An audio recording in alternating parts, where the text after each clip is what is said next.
welcome to, or welcome back, to another video, bitch. We're talking today about Amberlynn and her inability to understand addiction. Okay? Amberlynn, I'm going to speak to you directly. Do you understand? Because you keep coming after Mama Lynn and saying things like, yeah, no, I didn't help Mama Lynn when she was in prison. I'm her daughter. I didn't have to. Excuse me? I didn't have to do that. I'm the daughter. I'm the daughter. How about I'm her daughter? I should have. I have to. You know what I'm saying? And so we're just going to kind of go over that. Difference. Back then, no, I wasn't going to help my mom while she was in prison. No, I wasn't.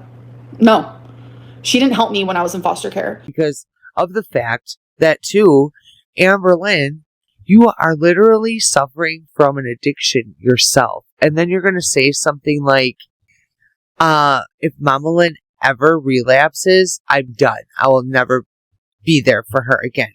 So every time that you relapse on a diet, is that what you're going to say to Mama Lynn?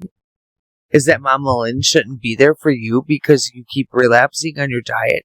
Relapse is a part of recovery, my dear. So how is it that Mama Lynn can be shunned if she relapses ever, but you have to be given that same grace? What, because it's a difference of drug and food? It's still, hello, Food and Drug Administration. It's the same fucking thing, bitch. But I've already got my Primus dried on my face, so whatever. We're gonna talk about abs. I just want to put this out there too. This is all alleged, like I said. This is my opinion, all for entertainment and educational purposes only. Yada yada yada, blah blah blah. Son of a bitch. With that being said, I am not at all saying that Amberlynn's childhood was not bad. It probably was. There's a lot of kids in foster care that have had a terrible, terrible existence there because of their parents or whatever the case might have been.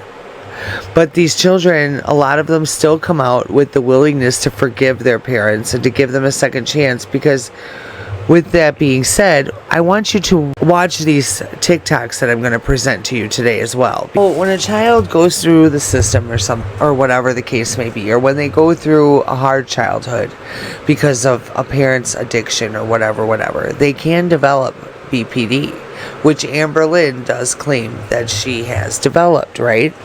So I want you guys at first to watch this TikTok here of Amberlynn, or not Amberlynn, but of this young woman speaking about what BPD is, everything, so that you all can understand exactly what it is, how it's formed, and all that jazz, so that throughout this video there won't be any confusion or whatever about what Amberlynn is claiming with the BPD situation, or even at all. Like, I feel like this is an important TikTok for anybody that's curious about what BPD is or how it affects a person. You know what I'm saying? So, alright, starting from the basics, we have a child. Children by nature are dependent, impressionable, and vulnerable. Children rely entirely on their caregivers and the people around them. In this example, this can be two parents. It can also apply to single parent households, and this can represent the community around them. In toxic families, there's almost always a perpetrator and an enabler. The main perpetrator is the one who is doing the most harmful or toxic behaviors towards the child, the one who is not able to meet the child's needs or show up for the demands that's required in order for the child to get emotionally or physically regulated. In most cases, in toxic families, one or both parents have some sort of underlying disorder as well. They have underlying trauma that is not being addressed, that's not being healed, and that may be due to reasons that are either in their control or that are either out of their control. For a lot of 30-year-olds, 20-year-olds, our parents lived in a generation where therapy was still kind of looked down upon. Our generation of parents, the boomers, were taught to do everything on their own. So therefore, like reaching out for help was considered weak. So therefore, there was a lot of people who had undiagnosed autism, undiagnosed PTSD, undiagnosed mood disorders, undiagnosed personality disorders. So as a result, a lot of us, got traumatized as a byproduct of the society that was discouraging our parents from getting help in the first place. That doesn't excuse any kind of abuse. behavior, but it just gives an insight into the fact that all of this is happening on a large, grand scale, like beyond our generations and then their parents, but that's a topic for another video. Right now we're gonna focus on the child. When the child is a victim of any kind of abuse, be it physical, verbal, emotional, sexual, psychological, it doesn't change the fact that the child remains dependent, impressionable, and vulnerable on their caregivers. What happens instead is that the abuse that they receive from the main perpetrator, the one who is gaslighting, the one who is creating rivalry, I mean, the list can go on. But the child who is dependent upon their parents while they're in such a vulnerable state, growing up and forming this identity about themselves, they take what is happening to them as just a truth. Child who does not know any better and cannot know any better because they're a child. This creates a schema about their world that this is just how life is. Because of that, it becomes an internalized truth that they must carry with them throughout adulthood until they eventually get into therapy or come across a really awesome video like this that's going to teach you why this is all happening. So in this example, let's say that the perpetrator is verbally abusive to the child. I'm going to use AB to shorten that word. The child, because they are still dependent on the parent, does not stop loving the parent. They start to hate themselves. The parent is the one in charge. The parent is the one I rely on for my survival. Therefore, the parent must always be right. That means that I'm the one that's wrong. I'm the one at fault. There's something intrinsically wrong with me. If the parent thinks there's something wrong with me, then that must mean they're right. So this changes as you grow older, so we're gonna get to that part, just wait. But all of those things that your parent has repeated to yourself when they were stressed may now become the script that you use to repeat to yourself when you become stressed. When things are not going the way that you want them to, when things start to spiral out of control, the same way it felt out of your control as a child. In this example, it looks really clear who to blame, right? This is obviously the perpetrator. This is the one who's doing all the abuse, causing all of this harm that now the child thinks is true. However, it is the presence of the other person or the community around them that is also equally at fault. Even though this person may not be a perpetrator, they are an observer. And what's harmful about the observer is that they see all of this abuse happening, but they do not step in and stop it from happening. Therefore, they become an enabler. Let's use the example of an angry father who is slamming and throwing things around, breaking furniture when they're angry, and blaming a child for doing something wrong or for just being in the way. Rather than stepping in and saying, stop, they are just allowing it to happen. And now what happens, because the child is impressionable, they are getting the message from the adults around them that not only am I a bad person, but I'm not worth saving either. Being complicit in abuse is still a form of abuse. Now the child has nobody that they can rely on in the household. They are truly vulnerable because they are truly alone. While they may have very, very, very bare minimum physical needs being met, like a roof over their house and food on their plate, they're still not getting all of the other needs met, like connection, autonomy, independence, self-esteem, confidence, realistic expectations, the things that are meant to build us up, that make us feel like we're capable of going out into the world. But when you're constantly in a war zone in your home and you're also vulnerable because the people around you that you're relying on to protect you are not helping you, it creates the schema that now becomes an internalized truth and belief about not just yourself, but about the people around you, that you can't rely on people even if they are not abusive. They're still not helping you. And that the people that you love are either lying to you if they're not abusive, or that they will one day become abusive as well. So now the child is left alone to their own devices to find coping mechanisms in order to self-regulate. But when the one thing that you need the most in order to be truly emotionally regulated is safety, and safety is nowhere to be found because you're always walking on eggshells, you're always afraid of what's going to happen next, there's inconsistency, there's unreliability, there's distrust, you don't trust the adults around you, you don't trust the family that you're in, you even trust the teachers and other adults who are supposed to be looking after you because they're not stepping in either. You start developing these fantasies of one day somebody's going to save me. I hope that somebody can just see through me. I hope that somebody can come in and rescue me. When the child grows up, not only do they become the abuser to themselves, where all those self-destructive behaviors come from, being taught and being conditioned how to treat yourself, they also don't challenge the abuse because of the enablers that never stood up to the abuser. They also don't stand up to their own inner abuser. That is why healing from toxic families and childhood abuse is so complex, because not only do you have to learn how to stop abusing yourself, you also have to learn how to come out of that learned helplessness and stop being an enabler when it starts. Stop enabling toxic people to mistreat you. Stop enabling being in environments that you know are contributing to your disorder or contributing to your self-hate, the low self-esteem, that kind of thing. Because this dynamic has become such an internalized reality, it then becomes a repeated pattern that you recreate in the relationships in your life. So you may have a relationship with somebody that might be very toxic. And there's part of you that is aware that it's toxic, is observing the toxicity, but because of the conditioned belief that you're not worthy of anything better, the inner observer that's aware of what's happening in your life is doing exactly what those observers from your childhood did. They don't step in and don't try to rescue you from this toxic dynamic. And because there's wounding from people in your past that were harmful to you, and there's wounding from people in your past who turned a blind eye and didn't want to acknowledge what was happening to you, you may end up attracting both kinds of people. You may end up attracting people who are harmful to you in the same ways that you endured as a child, and you may also attract people who are unavailable and uninterested in emotional depth or emotional safety for you. That's why healing from this takes so long, because that's a lot of stuff that you have to unlearn. Make sure you hit that follow button so that you guys can continue to learn. one thing I want to say too is that Amberlynn, she probably, obviously developed her food addiction because of the BPD and everything that was caused by her being in foster care and such like that. Because she seems like she's just like oversensitive, and so everything is just so dramatic to Amberlynn, which is BPD. So that's why I do wholeheartedly believe that she does have it, but I also believe that two things can be true at once. And yes, you can have BPD and narcissistic personality disorder.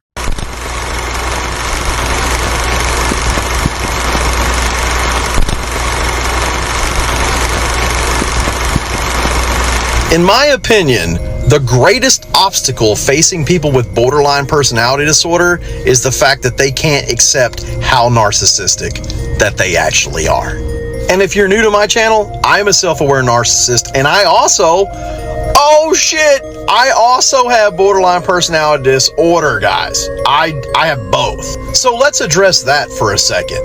Yes, it actually is fact that you can have NPD and BPD at the same time. And the reason I felt like it was necessary to make this video is I normally don't go through my comments, but I went through a bunch of my comments today, and there were so many people like, you can't have BPD and have NPD at the same time. You can't be a narcissist and a borderline at the same time. Guess what, guys? Yes, you can. And if you do your research and you actually look it up, 40%, I say this over and over again all the time. I haven't said it in a while, which is why I'm saying it again for all the newbies, all the people in the back, all the borderlines in the back. Hey guys, guess what? You can be both a narcissist and a borderline. And actually, the literature shows the psychology community, doctors, the people who write the DSM-5, the people who actually are in the know that have the medical degrees, they all agree 40% of people with borderline personality disorder also meet the criteria to be a narcissist, have narcissistic traits, or are in fact comorbid, co-occurring condition, NPD, BPD, just like myself. Furthermore, back to my original statement, the biggest obstacle for people with borderline personality disorder not being able to accept that they're narcissistic, that is the biggest obstacle for you guys, and me included.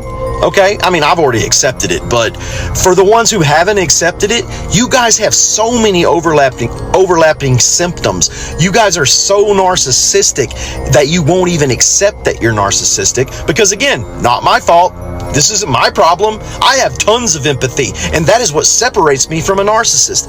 Guess what, guys? That does not define you as a good person because you have empathy. Guess what? I'm BPD, NPD. I have tons of empathy. Emotional, cognitive, and actionable empathy. So how come you guys are jumping all over my case because I present more as a narcissist and will admit it? Why do you borderlines want to hide behind your diagnosis, say I have empathy? I'm better than that. Have you not noticed how narcissistic you are when I post a video about how borderlines can just tear a narcissist apart? Men and women have borderline personality disorder. Both men and women have narcissistic personality disorder, and there are 40% of people running around that have both. You borderlines don't get a pass on my page. You don't get to say that you are the opposite of a narcissist, because I'm going to kill that theory right now. If borderlines are the opposite of a narcissist, how are 40% of borderlines also a narcissist? How am I both a narcissist and a borderline? That makes no sense. But I mean, let's forget about facts, right? Let's not confuse the issue by stating facts, because cluster B personality disorders believe that their feelings are facts. So what you want me to do is go around and talk shit on narcissists, praise borderlines for their empathy, and forget the fact that most of you borderlines are actually narcissists too. And I guarantee most of your boyfriends and most of your girlfriends who have been in a relationship with you would absolutely 100% agree with me on that, and agree that you were just as abusive, if not more abusive, than your typical standard narcissist. Real talk. So, I want everybody to keep that in mind. Because, it's a major thing to think about. So, here's a good one. How can BPD and NPD coexist? I do believe that Amberlynn does have BPD, and like I say in my video here, that two things can be true at one time.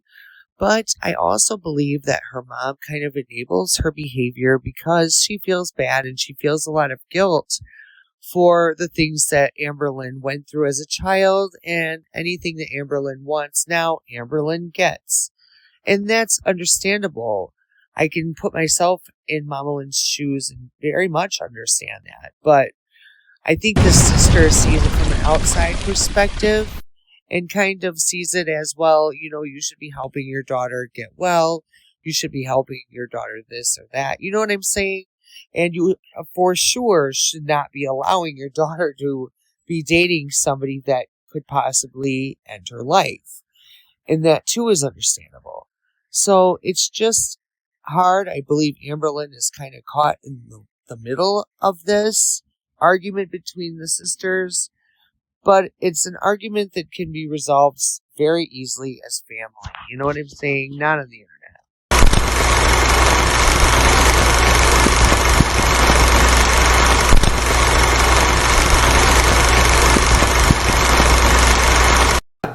Well, you know, it's owed in Amber's mind. I mean, isn't that the least she could do, right? And I understand why Mama Lynn would feel guilty. It sounds like the household they were in was awful. Amber had more chances than most people do. You know what I mean? Yeah, she came from a drug-addicted household. Oh my God, toxicity galore. Like worst case scenarios. It is true. And it sounds to me like Mama Lynn probably does feel really, really guilty about the fact that this happened to Amber. And I think that Amber probably does use this guilt to manipulate Mama Lynn. And I reckon that this is why, of all the people that Amber's known, she's cut ties with every single one of them apart from Mama Lynn. I reckon she's managed to stay so close to Mama Lynn because Mama Lynn plays into her delusions and doesn't give her any tough love and enables her. And we've seen this. For example, Mama Lynn is the kind of person who will drive her 570 maybe pound daughter to a Chinese buffet. I'm genuinely so fat. I went to a Chinese buffet. Oh no, she went to a Chinese buffet. Oh shit. But Aunt Tammy is the kind of auntie who was sending Amber Weight Watchers food ideas and wanted to go on walks with her and give her dieting advice. So both personalities can coexist with one another, which is crazy. Because they, in each personality disorder, like, because of the ego, they can both feel very, very attacked and things like that. So I think a lot of times with Amberlynn and her audience and everything like that, she does always feel very, very much attacked, right? Like, that's a very big thing with her, is everyone's attacking her and being mean to her and whatever.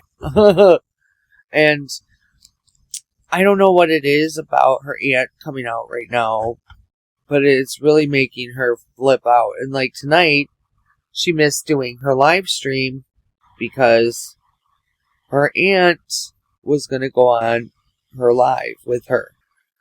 She's like, come on, let's do this. You know what I mean? I want to know, why did you get kicked out of your grandmother's house, Amberlynn? Like, you keep acting like you portray all of these symptoms of BPD, but at the same time, there's a lot of portrayal of NPD, because someone with BPD too, they're gonna latch on to the first opportunity to be there for their mom, especially after relapse. But you even said, no, you wouldn't. You couldn't do that. I've said, Mom, if you ever relapse, I'm not going to be around.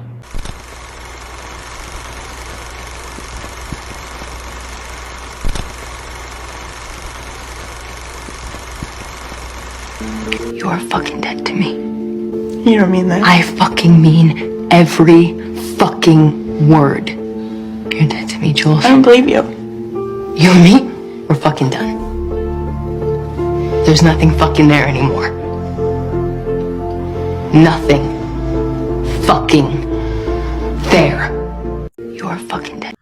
You know, you only take the time out for people in your life right now that are helpful to you in your life, but at the same time, you need to remember also who's been there for you during your needy times, because like, these people are getting fed up, I believe. And it's not going to be long of you living in Oklahoma for them to realize just why you were such a problem for everybody else. You make a members only live stream and you don't answer the members that are paying to be answered. Even though you keep saying that you're answering super chats because they're paying members. No, they're not. Your paying members are in the chat. And they're not getting even 2 seconds of your time. And that's exactly why your members didn't want you to do this. And they knew exactly what would happen. And that would be that you would ignore them and do exactly what you're doing because you don't care. It's your platform. Right? Just like Amberlynn would not care about her mother anymore if she relapsed. Even though relapse is a part of addiction, and even though she does require people to be there for her when she relapses on diet after diet. The only difference is that yours has a more, pronounced physical appearance to it. You know what I'm saying? And Amberlynn, just so you know, you can't even say that I don't know what I'm talking about. You know why? I didn't just take a semester at school and say, I know everything like you. No, I have BPD too. I do this, I have a lot of actual BPD symptoms. And I've always sat there and wondered, I wonder who diagnosed Amberlynn because, I don't do that. I have BPD. And that's why a lot of people speculate that you don't have BPD and that you have NPD. Videos to show the differences between the two and how to detect the differences. Now, Amberlynn, like I said, I'm not downplaying the fact that you probably had a terrible childhood. And I'm sorry for that, because no child should have to go through that, but lots of children do at the same time. But the way you act, Amberlynn, is as if no other child has ever experienced this. You refuse to go and heal from your pain, which is another whole fucking mess. Is that you just want to spend years and years of playing the victim and saying, "Oh, they did this to me, they did that to me," but you don't want to go and get the help, and that just that's also wrong. You understand that, right? Looked at me and said, I feel like food addiction is worse than drug addiction. And I'm like, Mom, you can't really say that. We don't know, whatever. But my mom's like, you have to eat. How do you do it? And I literally am like, I don't know. I genuinely don't know. It's fucking rough. It's up to you to take care of yourself mentally. Unless you're claiming that you are completely unwell and can't do that, and then someone needs to step in and do that for you. But I don't think you'll want that. Because guess what, honey buns? The only one you have is the same one that you said you'll walk out on if they need you. So, what's that say to you, Amberlynn? Mama Lynn needs you, you'll walk out. You won't be there for her. But she better not do that to you, right? Because you're the daughter. This whole time? I hate that fucking clip of you. So stupid. During this whole time? But, and it's always just about you, what your needs are, what you need out of people. But, fuck them, right, Amberlynn? They need you. Fuck them. You can't even take it. The initiative to remember a fucking birthday of people that you care about. Or is he 2 years younger than me? Birthdays, names, ages, they do not compute up here. I don't know what it is, but I can meet you and you can tell me your name straight to my face and I absorb it with everything inside of me. I will not remember it 1 minute later. I don't know why. Eric and Ricky would get onto me all the time because I don't even remember their birthdays. Because it doesn't involve you. That's NPD. So that's why people have a disorder when clearly you show signs, big signs of NPD. That's all. You bitch about addiction and shit like that. And even Emily came to you and said she can't drink a whole lot, and you still insisted on buzz balls, even though I get that you don't drink them now. But Amberlynn, rules for me but not for thee, is that how this works? I think you said that one time. You also said that you hated the phase, the honeymoon phase, and then used it the very next day. I was just like, well, obviously that's out the damn window. You know what I'm saying? Now I gotta do my eyebrows. So, hello. How are you guys doing? Yeah, and then, like, I don't know about this with her aunt or what her full reasoning is, but I do know that Amberlynn's aunt brought up something like that Amberlynn's grandma was not into the way that Amberlynn speaks to her mom, too. Because that's why I was alluding to the fact of, you know, it always has made me curious why your grandma kicked you out. Amber went on that vacation. She was supposed to be gone 2 weeks. My mom kicked her out, and then we can just keep going. And I guess I should have asked the question sooner, because now it's all popular in the ALR world. I don't think that you do talk to Mama Lynn with any respect, because Amberlynn, just like you expect people to have respect for you with you having BPD and you having all this other shit going on, you also need to be kind and respectful to the fact that, you know, just because your mom was an addict at one point doesn't give you the right to belittle her, talk down to her, make her, you know what I mean?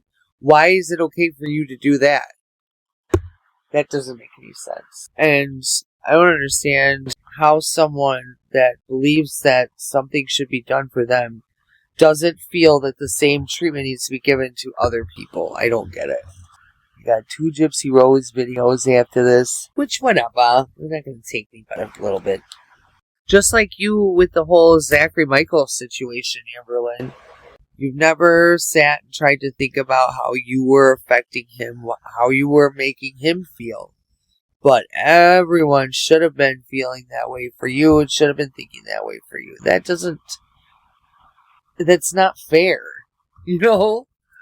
Like, the whole world needs to stop, Amberlynn, because you have BPD? No, honey. You crack me up sometimes. Now, have you been watching Jordy, Amberlynn? Karina Kaboom, she says that, because I started watching you, Amberlynn, right after you left. What's her name? Oh, what's her damn name? Not the very first girlfriend that you made a song about, but the next one. That I can't remember her name. Son of a bitch. Because I too had a very traumatic, violent, awful bringing up for my sister, because, yeah, maybe it wasn't my mother, but like your aunt, because it's the same situation for me. And like your aunt, I was in the same position, a little sister, coming up. My older sister was in prison for drugs and alcohol, and her kids that now have BPD grew up having to be raised by either the foster system or my parents. And I was like the aunt. That's the story I should be telling over here. I very much so was the aunt in this situation. So I completely, and like my older sister helped me raise me too. So it was like my nieces that went into the system and had to live with my mom and stuff like that. Were like you, Amberlynn, that had to go in the system and stuff like that. And I was left out there like, oh, my sister used to help raise me. Now she's gone. Now I'm back living with my mom again. And now I have to act like nothing happened, even though my sister literally traumatized the fuck out of me and my nieces, giving me BPD and them BPD. Imagine that. I had to not only try to heal myself, but also be there for them, because they didn't have anybody. And that was the hardest thing for me to overcome as a young adult. And I became an addict over it. So Amberlynn, and you became an addict because of what you say your mom put you through. So why, I just don't get it, how this loops around to you being such a fucking ignorant person about addiction. My mom was an addict my entire life until she passed away when I was 23 years old. I want to share some things with you that helped me to release a lot of the anger and resentment that I carried for so many years. And it took me a good 15 years after she died to get to this point. Continuing to watch her choose those pills over her children, over her family, and over herself was the hardest thing that I ever had to watch since I was a little kid. It wasn't until I went through an extremely traumatic experience in my own life and became a single mom and went through hell that I realized why she used. You want to know why most drug addicts start using? It's not just for the high. It's not just to feel good. It's pain, okay? It's always related to pain. But for some reason, we take it so personal. We think that it's a reflection of us, you know, and something that we're doing or them trying to escape us. I always felt that way. Like, are we not good enough that you want to be around us sober? Like, we're so bad that you have to be high all of the time just to be around us. I think what we tend to do is make it about us and forget that they're humans too. And they obviously have some shit going on. And that's why they start using. Now, once they start using, the addiction takes over, okay? It no longer becomes a choice at that point. And that's what people have to realize is it is not a choice at that point. Then let's say, you know, they go to rehab and they get sober. What do you think is the first thing that happens once they do? All of the shit that they have done to their children, to their loved ones, to themselves, to their own bodies starts flooding in. And it's almost too much for them to physically, emotionally, mentally handle. What is the first thing that they want to do? They want to numb it. They want to numb the pain because they can't even handle the person that they have turned into. It's all about trying to put yourself in other people's shoes and trying to understand why they do the things that they do. We tend to forget that these people are still beautiful people. They're just broken. They're just hurt. They're afraid, and they don't have the right skills, the right coping mechanisms to be able to deal with that pain and to be able to channel it in a healthy way. I really think that there's only one thing that you can do for an addict when they're in active addiction. And I think that is to love them and to let them know that they're not alone. Of course, setting healthy boundaries for yourself, but letting them know that you love them still. Because no way is anyone ever going to want to get clean if they think they have completely let down and disappointed every single person in their life and they have no one who's ever going to forgive them. For me and my mom, it was too late. I never got the chance to tell her I forgive her because at the time that she died, I wasn't in that right headspace yet. That doesn't mean it has to be too late for you. You still have time. Reach out, tell them you love them. You never know how you could impact their life.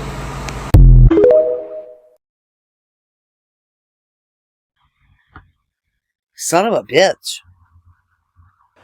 Really, it's frustrating. She is a fucking bitch.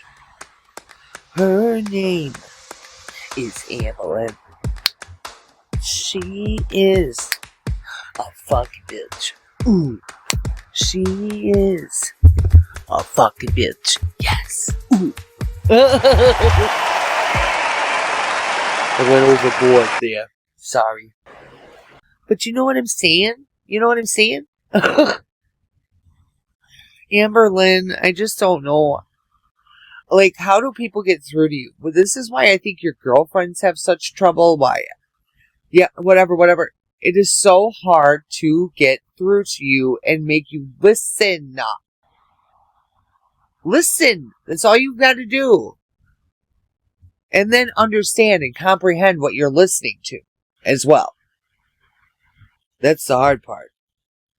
Having borderline personality disorder is not an excuse to treat people however you want. If your mental health becomes too much for somebody, they're allowed to leave. That doesn't make them the villain. That also doesn't make you the villain. Sometimes it's just too much for people to deal with. Just like it's too much for us to deal with. They have every right to leave. Not everybody's gonna understand your BPD. And it's not an excuse or reasoning to treat people however you want. Like, oh, I have BPD, you know how it is. No, people shouldn't have to know how it is. Because the majority of the world does not have borderline. We wouldn't make excuses for anybody else. Why should people make excuses for us?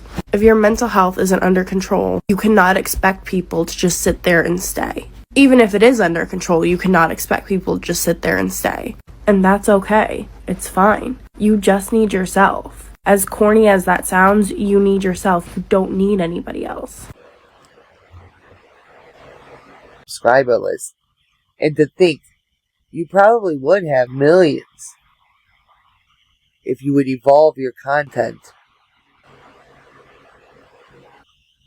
Get over your past, your progress with your family, and like how you're doing what you can to have a good relationship with your mother, and you're growing with her instead of pushing in her face what a piece of shit she is, and like all that you do when you're with her. That's what it seems like, is that's all you talk about, is my mom knows that she wasn't there for me. It seems to me like you put that out there every time you're with her. You make sure she remembers that she was never with you, and she's never... It's crazy, Amberlynn. Anyways, guys, I got myself nice and ready to do my next videos. And Amberlynn, I do hope you wake up, because you are really, really fucking close to... I mean, I don't know.